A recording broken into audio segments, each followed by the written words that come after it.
Let's talk about client and server theory in Minecraft. We always hear is client, is server, server side, client side. And today we will gonna understand the meaning of them. Hello everyone, this is Ali Reza. Welcome to the Mentor Code Lab. Normally, when you talk about client and server, you mean two different computers sitting around the world talking to each other over the net. However, in case of Minecraft, we have two different scenarios that we talk about client and server. When you run the application and start playing Minecraft, at the same time, two different threads are working in parallel to each other. One is the client and the other is the server. Normally, client and server on Minecraft are just two different threads in multi-thread programming.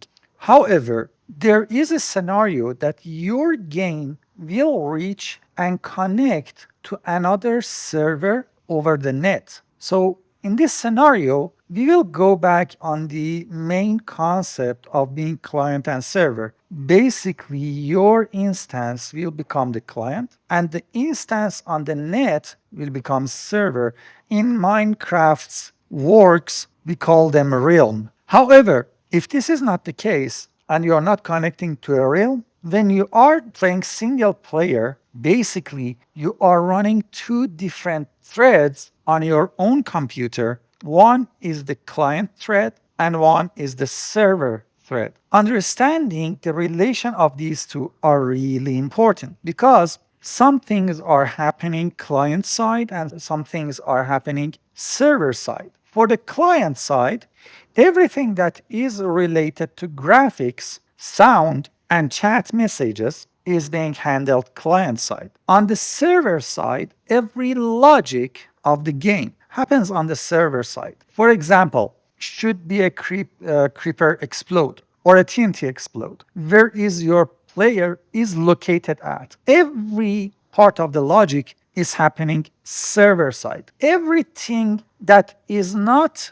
related to this section happens on the server side. Remember, in the case of chat, commands work in both sections, both client and the server. Basically, when you are typing the command, you are working on the client, then the client will send a message to the server do whatever it needs to be done, and then send in a feedback back to the client to be shown on the graphics interface of the game. And this is really critical to understand properly because if you don't understand what is the server side, what is the client side, you will see some things that happen and you wouldn't understand what is the problem. For example, we have a condition that every now and then we see newbie programmers face with. They would put a block into the game, or they would break a block in the game, or they would put some item in a machine and some crafting happens and the result shows in a slot. They close the game, they come back, and everything is undone. Basically, if they broke the block is there. If they placed the block is not there. If there was an item in the result recipe slot, it's not there. We have something called ghost result, being ghost blocks, ghost items, and stuff like that. Whenever you see the ghost problem, means that you had done something on the wrong side of the game, most of the time on the client side. Basically, you didn't check if you are on a server thread or not, and you broke the block. Unfortunately, the client thread got ahead of the server thread and breaks the block on the client thread. Visually, you see that the block is not there anymore. But on the logical side, on the server side, the block is still there. So you wouldn't see the block. But if you want to walk through it, you will see an invisible wall stopping you. Close the game, come back to the game, the block is there. Because now the logical side takes the override and tells the client side that, hey, this block is there. Show it, please. Naturally, when you want to do stuff on the game, you should be aware what things should happen on what side of the game. Normally, anything related to the logic should happen on the server side. For example, on use methods on the items, or anything related to ticking of, I don't know, in the player inventory, and later down the road you will see block entities and even entities, anything related to the logic. The AI, the artificial intelligence of living entities, all of these should work in the server side.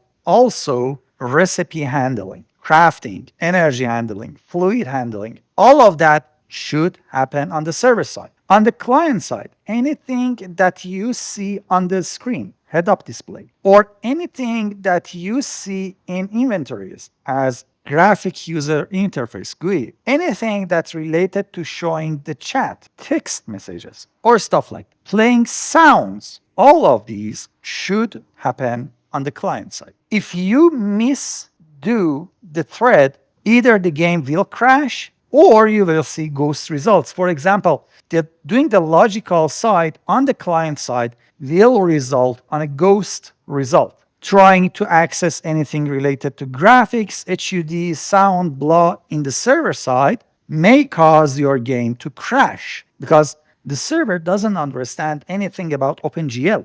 OpenGL for graphics is happening on the client side. Now, remember, in the terms of programming a mod, whenever we say client and server, we are not talking about your game connecting to a realm online. No, we are talking about threads that are happening in parallel to each other in the same computer. One thread is the client thread, one thread is the server thread. Remember, we have something called race condition.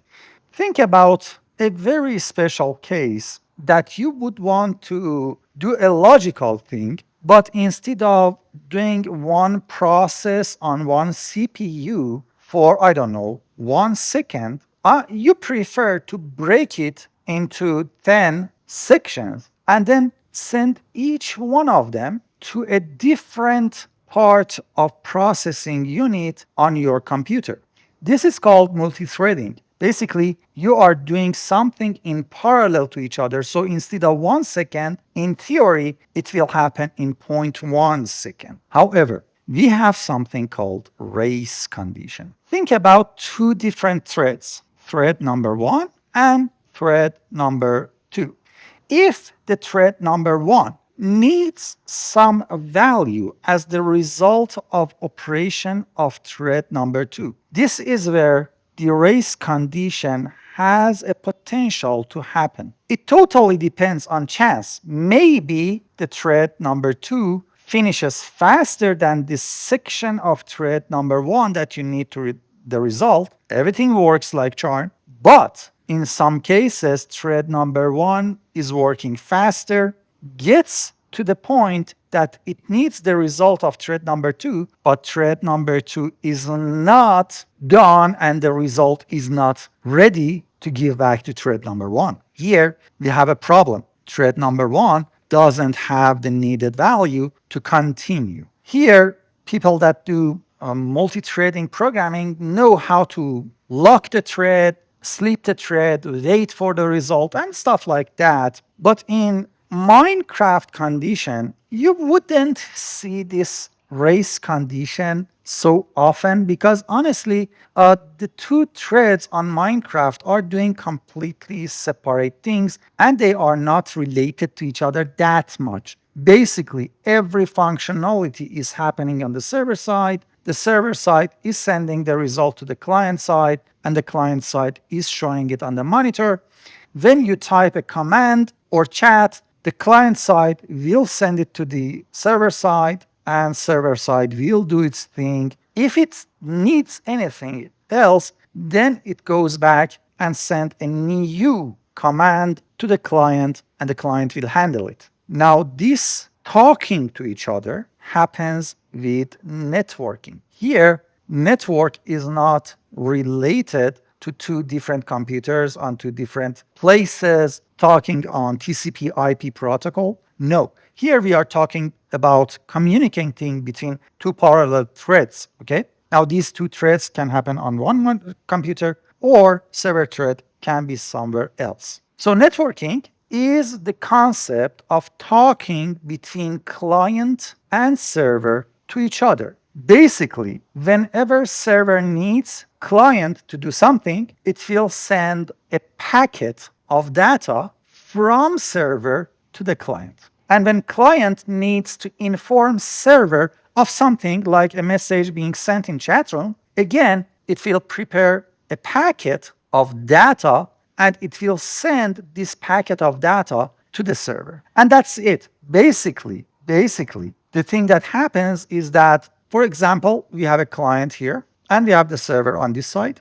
Now, client prepares a packet of data. This packet will be sent to the server, and the type of the packet is client to server. And that's it. From this point forward, client has no idea what server is doing. On the other hand, when the server wants and needs to notify client on something, it will create a packet and then it will send a message to client containing this packet of data, and this time it's a server to client packet. And this is the communication. When the packet was sent by the server doesn't care what happens to that data. Client may receive it or may not receive it. Server doesn't care.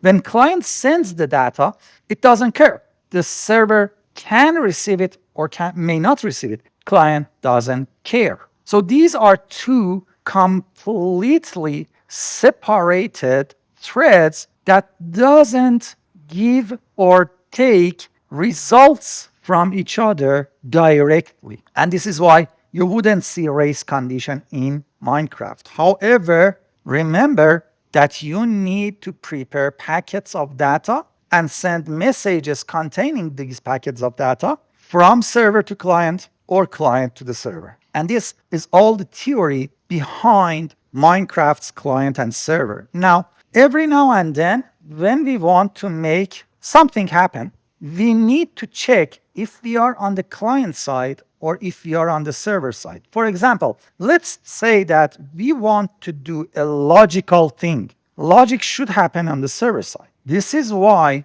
we will take the word from the game somehow. Don't worry, there are lots of ways to retrieve this word. And we check dot is client.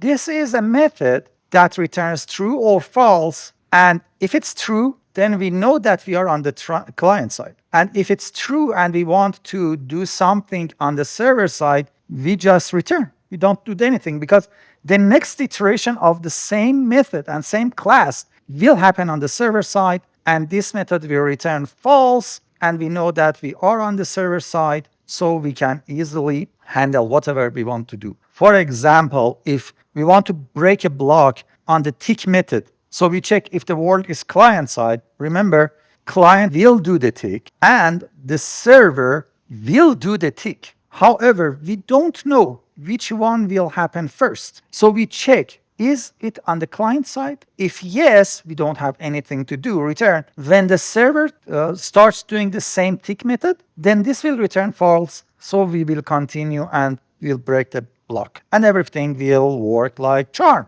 So this is where you will see this word that is client a lot inside Minecraft programming, especially whenever we are doing ticks on inventory tick, on block entity ticks, on living entity ticks, and many other places maybe. And even when we are doing graphical stuff on the client side, we are checking if it's the client side because that is when we want to have the reverse logic. Basically, on the client side, we don't want to do anything on the server side, but when it's true, that is when we want to go and, for example, do some fancy graphic rendering. I don't know. And this is the key point to understand if we are on the client side or if on the server side. Remember, tick methods happen on both threads. Basically, most of the things happen on both sides. The only exception that I am aware of is the mod client events. So if we go into the mod, you remember we have this client and this is uninitialized client. And if you remember on your mod definition, we have an entry for client and we are making this class the entry for the client.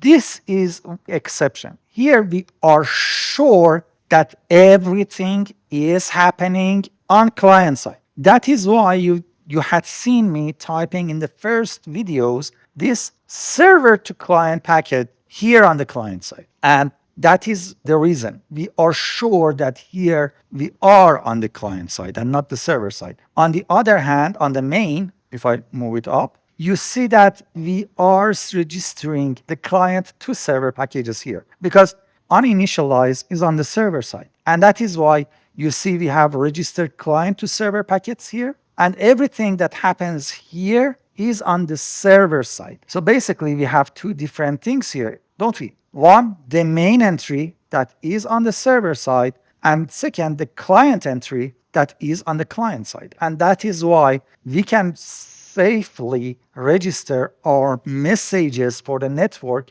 on each one of these cases because we are sure that each one of them are happening on the correct side. Other than these two special classes, other classes are not clear. Basically, they happen on both sides, both client and the server. Other than screens, and those are again special because we make sure ourselves that we call them only on the client side. And we will see that in later. So whenever you do something, just make sure that if you need to, you check this client and the server side just to make sure that you are safe and you are doing things on the correct side of programming. If you like these videos, please subscribe to the channel, hit the like button, and turn on that bell so that when I publish a new video, you will get informed. Have fun, everyone. Bye.